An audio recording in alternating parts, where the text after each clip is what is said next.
अस्सलामु अलैकुम वरहमतुल्लाहि वबरकातुहू। मुअज़्ज़ज़ नाज़रीन, आपकी खिदमत में एक अहम मसला लेकर हाजिर हूँ।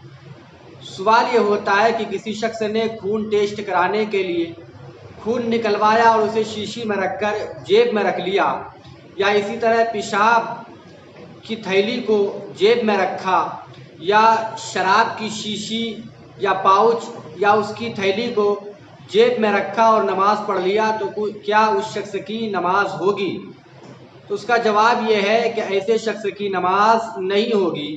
जैसा कि बहार शरीयत के दूसरे हिस्से में सदरुश शरिया अलैहि रहमा नकल फरमाते हैं कि अगर नमाज पढ़ी और जेब वगैरह में शीशी है और उसमें पेशाब या खून या शराब है तो नमाज नहीं होगी। लिहाजा जो लोग खून टेस्ट करते रहते हैं या जिन्हें खून टेस्ट कराने की ज़रूरत पड़ती है, उन लोगों के लिए ये अहम मसला है।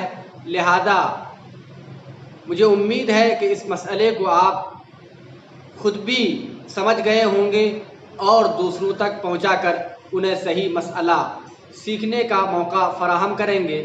फिर मिलेंगे इसी तरह के एक अलग मसले के साथ। तब तक के लिए खुदा हाफिज़। अस्सलामु अलैकुम वरहमतुल्लाहि।